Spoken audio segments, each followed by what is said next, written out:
ಒಂದು ದೊಡ್ಡ ಕನಸು, ಒಂದು ದೊಡ್ಡ ಅವಕಾಶ. ಈ ಅವಕಾಶ ಪಡೆಯಲು ಎದುರಿಸಬೇಕಾದದ್ದು ಸಾಮಾನ್ಯ ಆಡಿಷನ್ ಅಲ್ಲ. ಬಿಗ್ ಬಾಸ್ ಮನೆಯ ಬಾಗಿಲು ತೆರೆಯುವ ಮುನ್ನವೇ ಕಂಟೆಸ್ಟೆಂಟ್ಗಳಿಗೆ ಒಂದು ಕಠಿಣ ಪರೀಕ್ಷೆಯನ್ನು ಎದುರಿಸಬೇಕಾಗಿದೆ. ಅದೇ ಬಿಗ್ ಬಾಸ್ ಅಗ್ನಿ ಪರೀಕ್ಷೆ. ಇಲ್ಲಿ ನೂರಾರು ಕನಸುಗಳನ್ನು ಕಂಡು ಬಂದವರಿದ್ದಾರೆ. ಪ್ರತಿಯೊಬ್ಬರಿಗೂ ಒಂದೇ ಆಸೆ, ನಾನು ಬಿಗ್ ಬಾಸ್ ಮನೆಯೊಳಗೆ ಹೋಗಬೇಕು ಅಂತ. ಆದರೆ ಎಲ್ಲರೂ ಬಿಗ್ ಬಾಸ್ ಮನೆಗೆ ಹೋಗ್ತಾರಾ ಅಥವಾ ಕೆಲವರ ಕನಸು ಇಲ್ಲಿಯೇ ಮುಗಿದು ಹೋಗುತ್ತಾ? ಮತ್ತು ಈ ಕಥೆಯಲ್ಲಿ ಬಿಗ್ ಬಾಸ್ ಅಗ್ನಿ ಪರೀಕ್ಷೆ ಹೇಗಿರಬಹುದು, ಕಂಟೆಸ್ಟೆಂಟ್ಸ್ ಯಾವ ರೀತಿಯ ಚಾಲೆಂಜಸ್ ಎದುರಿಸುತ್ತಾರೆ ಮತ್ತು ಕೊನೆಗೆ ಯಾರಿಗೆ ಸಿಗುತ್ತೆ ಆ ದೊಡ್ಡ ಅವಕಾಶ ಅನ್ನೋದನ್ನು ನೋಡೋಣ ಬನ್ನಿ. ಬಿಗ್ ಬಾಸ್ ಅನ್ನೋ ಹೆಸರು ಕೇಳಿದಾಗಲೇ ಸಾಕಷ್ಟು ಜನರಿಗೆ ಒಂದು ಕನಸು ಬರುತ್ತೆ. ತಮ್ಮ ಪರ್ಸ್ನಾಲಿಟಿನ ಜನರ ಮುಂದೆ ತೋರಿಸಬೇಕು ಅಂತ, ತಮ್ಮ ಟ್ಯಾಲೆಂಟ್ನ ಜನರ ಮುಂದೆ ತೋರಿಸಬೇಕು ಅಂತ, ಜನರ ಜೊತೆ ಇಂಟ್ರ್ಯಾಕ್ಟ್ ಮಾಡಬೇಕು ಮತ್ತು ಲಕ್ಷಾಂತರ ಜನರ ಮುಂದೆ ತಮ್ಮದೇ ಆದ ಗುರುತನ್ನು ಮೂಡಿಸಬೇಕು ಅನ್ನೋದೇ ಬಿಗ್ ಬಾಸ್ಗೆ ಬರೋರ ಪ್ರತಿಯೊಬ್ಬರ ಆಸೆ ಮತ್ತು ಕನಸು. ಆದರೆ ಈ ಕನಸನ್ನು ನನಸು ಮಾಡಿಕೊಳ್ಳೋದು ಅಷ್ಟೊಂದು ಸುಲಭನ? ಅದೇ ಕಾರಣಕ್ಕೆ ಈ ಬಿಗ್ ಬಾಸ್ ಅಗ್ನಿ ಪರೀಕ್ಷೆ. ಈ ಬಿಗ್ ಬಾಸ್ ಅಗ್ನಿ ಪರೀಕ್ಷೆಯಲ್ಲಿ ತಮ್ಮನ್ನು ತಾವು ಪ್ರೂವ್ ಮಾಡಿಕೊಂಡು ಬಿಗ್ ಬಾಸ್ ಮನೆಯೊಳಗೆ ಹೋಗ್ಬೋದು. ಈ ಆಪರ್ಚುನಿಟಿನ ಸರಿಯಾಗಿ ಯೂಸ್ ಮಾಡ್ಕೊಂಡವರು ಮಾತ್ರ ಬಿಗ್ ಬಾಸ್ ಮನೆಗೆ ಹೋಗ್ಬೋದು. ಈ ಆಪರ್ಚುನಿಟಿನ ಸರಿಯಾಗಿ ಯಾರು ಯೂಸ್ ಮಾಡ್ಕೋತಾರೆ ಅನ್ನೋದನ್ನು ನೋಡೋಣ. ಒಬ್ಬೊಬ್ಬರಾಗಿ ಕಂಟೆಸ್ಟೆಂಟ್ಸ್ ಮುಂದೆ ಬರುತ್ತಾರೆ. ಯಾರೋ ತಮ್ಮ ಆ್ಯಕ್ಟಿಂಗ್ ಮೂಲಕ ಗಮನ ಸೆಳೆಯಲು ಪ್ರಯತ್ನಿಸ್ತಾರೆ, ಇನ್ನೊಬ್ಬರು ಕಾಮಿಡಿ ಮೂಲಕ ಗಮನ ಸೆಳೆಯಲು ಪ್ರಯತ್ನಿಸ್ತಾರೆ, ಮತ್ತೊಬ್ಬರು ತಮ್ಮ ಕಮ್ಯುನಿಕೇಷನ್ ಸ್ಕಿಲ್ಸ್ ತೋರಿಸುತ್ತಾರೆ, ಇನ್ನೊಬ್ಬರು ತಮ್ಮ ಜೀವನದ ಕಥೆಯನ್ನು ಹೇಳುತ್ತಾರೆ.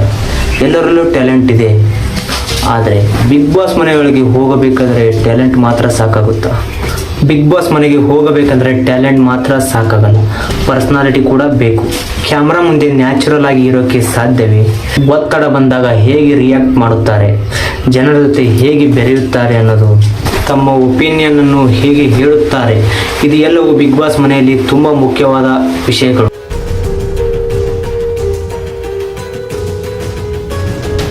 ಮೊದಲ ಚಾಲೆಂಜ್ ಸ್ಟಾರ್ಟ್ ಆಗುತ್ತೆ. ಎಲ್ಲ ಕಂಟೆಸ್ಟೆಂಟ್ಗಳಿಗೆ ಒಂದು ಟಾಸ್ಕ್ ಕೊಡೋಕ್ಕೆ ಸ್ಟಾರ್ಟ್ ಆಗುತ್ತೆ. ಆದರೆ ಮೊದಲ ಟಾಸ್ಕ್ ಎಲ್ಲ ಸರಳವಾಗಿ ಕಾಣಿಸುತ್ತದೆ, ಆದರೆ ಸಮಯ ಕಳೆದಂತೆ ಗೊತ್ತಾಗುತ್ತದೆ ಕಾಂಪಿಟೇಷನ್ ತುಂಬ ಸೀರಿಯಸ್ ಆಗುತ್ತಾ ಹೋಗುತ್ತೆ. ಕೆಲವರು ಕಾನ್ಫಿಡೆನ್ಸ್ನಿಂದ ಮುಂದೆ ಬರುತ್ತಾರೆ, ಇನ್ನು ಕೆಲವರು ನರ್ವಸ್ ಆಗುತ್ತಾರೆ, ಹಾಗೆ ಕೆಲವರು ತಮ್ಮ ಹಿಡನ್ ಟ್ಯಾಲೆಂಟನ್ನು ಮುಂದೆ ತೋರಿಸುತ್ತಾರೆ. ಅಲ್ಲಿಯೇ ಜಡ್ಜ್ಗೆ ಒಂದು ವಿಷಯ ಸ್ಪಷ್ಟವಾಗಿ ಗೊತ್ತಾಗುತ್ತೆ, ಯಾರು ಕ್ಯಾಮ್ರಾ ಮುಂದೆ ಶೈನ್ ಮಾಡಬಲ್ಲರು ಅಂತ ಜಡ್ಜ್ಗಳಿಗೆ ಗೊತ್ತಾಗುತ್ತೆ.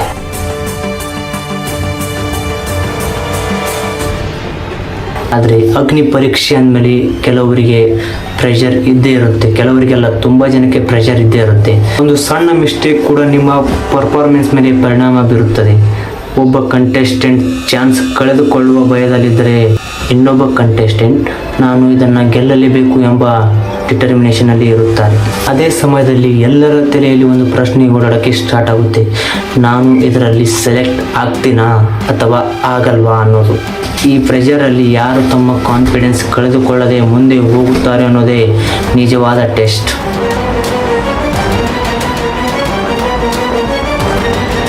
ಇಲ್ಲಿ ಒಂದು ಇಂಟ್ರೆಸ್ಟಿಂಗ್ ಪಾರ್ಟ್ ಬರುತ್ತದೆ. ಬಿಗ್ ಬಾಸ್ ಮನೆ ಅಂದಮೇಲೆ ಕೇವಲ ಆ್ಯಕ್ಟಿಂಗ್ ಅಥವಾ ಟ್ಯಾಲೆಂಟ್ ಶೋ ಅಲ್ಲ, ಅಲ್ಲಿ ಜನರ ಜೊತೆ ಬದುಕಬೇಕು, ಮಾತಾಡಬೇಕು, ಆರ್ಗ್ಯುಮೆಂಟ್ ಬಂದಾಗ ಅದನ್ನು ಹೇಗೆ ಹ್ಯಾಂಡಲ್ ಮಾಡಬೇಕು ಅಂತ ನಿಮಗೆ ಮೊದಲೇ ಚೆನ್ನಾಗಿ ಗೊತ್ತಿರಬೇಕು ಮತ್ತು ಹೊಸ ಎನ್ವೈರ್ನ್ಮೆಂಟ್ನಲ್ಲಿ ಅಡ್ಜಸ್ಟ್ ಆಗಬೇಕು. ಆದ್ದರಿಂದ ಕಂಟೆಸ್ಟೆಂಟ್ಗೆ ಪರ್ಸ್ನಾಲಿಟಿ ಬೇಸ್ಡ್ ಕ್ವಶನ್ಸ್ ಮತ್ತು ಸಿಚುವೇಶನ್ಸ್ ಕೊಡಲಾಗುತ್ತದೆ.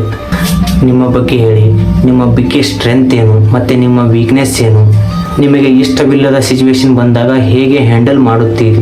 ಈ ಪ್ರಶ್ನೆಗಳಿಗೆ ಕಂಟೆಸ್ಟೆಂಟ್ಸ್ ಕೊಡುವ ಆನ್ಸರ್ ಕೂಡ ಅವರ ಸೆಲೆಕ್ಷನಲ್ಲಿ ತುಂಬ ಇಂಪಾರ್ಟೆಂಟ್ ಆಗಬಹುದು.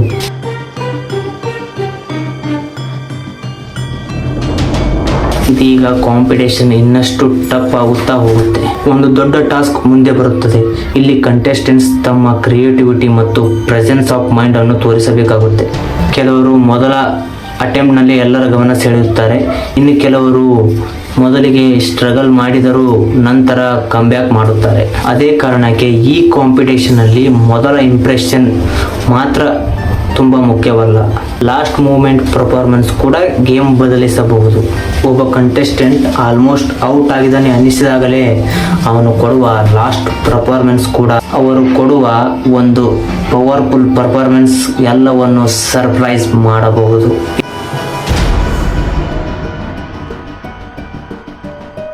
ಇದೀಗ ಬರುತ್ತಿದೆ ಎಲ್ಲರೂ ಕಾಯುವಂತ ಮೂಮೆಂಟ್. ಏನಪ್ಪಾ ಅದು ಅಂದ್ರೆ ಯಾರ ಹೆಸರು ಮುಂದಿನ ಹಂತಕ್ಕೆ, ಯಾರ ಜರ್ನಿ ಇಲ್ಲೇ ಮುಗಿದು ಹೋಗುತ್ತೆ. ಒಬ್ಬೊಬ್ಬರ ಹೆಸರು ಅನೌನ್ಸ್ ಆಗುತ್ತಾ ಹೋಗುತ್ತೆ ಹಾಗೂ ಯಾರು ಸೆಲೆಕ್ಟ್ ಆಗಿದ್ದಾರೋ ಅವರು ಸೆಲೆಬ್ರೇಟ್ ಮಾಡುತ್ತಾ ಹೋಗುತ್ತಾರೆ. ಸೆಲೆಕ್ಟ್ ಆಗದೇ ಇರೋರಿಗೆ ಡಿಸಪಾಯಿಂಟ್ಮೆಂಟ್ ಆಗುತ್ತೆ. ಆದರೆ ಇದೇ ಒಂದು ಜರ್ನಿಯ ಅಂತ್ಯ ಅಲ್ಲ. ಯಾಕೆಂದರೆ ಬಿಗ್ ಬಾಸ್ ಅಗ್ನಿ ಪರೀಕ್ಷೆಯಲ್ಲಿ ಭಾಗವಹಿಸಿದ ಪ್ರತಿಯೊಬ್ಬರು ತಮ್ಮ ಟ್ಯಾಲೆಂಟ್ ಅನ್ನು ತೋರಿಸಿಕೊಳ್ಳಲು ಒಂದು ದೊಡ್ಡ ಪ್ಲಾಟ್ಫಾರ್ಮ್ ಅನ್ನು ಪಡೆದುಕೊಂಡಿದ್ದಾರೆ.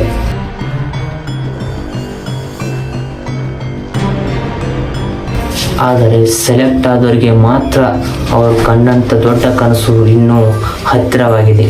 ಬಿಗ್ ಬಾಸ್ ಮನೆಯ ಡೋರ್ಗಳು, ಕ್ಯಾಮ್ರಾಗಳು, ಜನರು, ಹೊಸ ಎನ್ವೈರ್ಮೆಂಟ್ ಮತ್ತು ಮುಖ್ಯವಾಗಿ ಜನರ ಅಟೆನ್ಷನ್.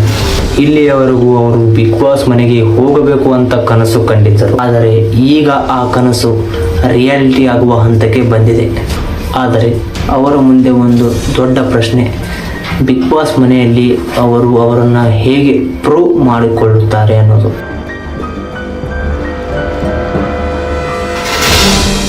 ಬಿಗ್ ಬಾಸ್ ಅಗ್ನಿ ಪರೀಕ್ಷೆಯು ನಮಗೆ ಒಂದು ವಿಷಯವನ್ನು ತೋರಿಸುತ್ತದೆ. ಆ ವಿಷಯ ಏನು ಅಂದರೆ ಒಂದು ದೊಡ್ಡ ಅಪಾರ್ಚುನಿಟಿ ಪಡೆಯಲು ಟ್ಯಾಲೆಂಟ್ ಮಾತ್ರ ಸಾಕಾಗುವುದಿಲ್ಲ ಎಂಬುದು ಬಿಗ್ ಬಾಸ್ ಅಗ್ನಿ ಪರೀಕ್ಷೆಯಲ್ಲಿ ನಮಗೆ ತೋರಿಸುತ್ತದೆ. ಕಾನ್ಫಿಡೆನ್ಸ್ ಬೇಕು, ಪರ್ಸನಾಲಿಟಿ ಬೇಕು, ಪೇಷನ್ಸ್ ಬೇಕು ಮತ್ತು ತುಂಬ ಮುಖ್ಯವಾಗಿ ನೀವು ಯಾರು ಅನ್ನೋದನ್ನು ಜನರಿಗೆ ತೋರಿಸುವ ಧೈರ್ಯ ಬೇಕು. ಇದು ಅಗ್ನಿ ಪರೀಕ್ಷೆಯಲ್ಲಿ ಒಂದು ಚಾಲೆಂಜ್. ನಾಳೆ ಬಿಗ್ ಬಾಸಲ್ಲಿ ಇನ್ನೊಂದು ದೊಡ್ಡ ಚಾಲೆಂಜ್. ಆದರೆ ಪ್ರತಿಯೊಂದು ಚಾಲೆಂಜ್ ಕೂಡ ಒಬ್ಬ ಕಂಟೆಸ್ಟೆಂಟ್ನ ಜರ್ನಿಯನ್ನು ಬದಲಾಯಿಸಬಹುದು. ಹಾಗಾದರೆ ಕೊನೆಗೆ ಯಾರು ಬಿಗ್ ಬಾಸ್ ಮನೆಯೊಳಗೆ ಹೋಗುತ್ತಾರೆ, ಯಾರು ಆಡಿಯನ್ಸ್ ಮನಸ್ಸು ಗೆಲ್ಲುತ್ತಾರೆ, ಯಾರು ಈ ಜರ್ನಿಯಲ್ಲಿ ತಮ್ಮದೇ ಆದ ಗುರುತನ್ನು ಮೂಡಿಸುತ್ತಾರೆ, ಅದನ್ನು ತಿಳಿಯಲು ಈ ಜರ್ನಿಯನ್ನು ಕೊನೆವರೆಗೂ ನಾವು ನೋಡಬೇಕು. ಬಿಗ್ ಬಾಸ್ ಅಗ್ನಿ ಪರೀಕ್ಷೆ ಇದು ಒಂದು ಕೇವಲ ಆಡಿಷನ್ ಅಲ್ಲ, ಇದು ಒಂದು ದೊಡ್ಡ ಕನಸಿನ ಮೊದಲ ಹೆಜ್ಜೆ.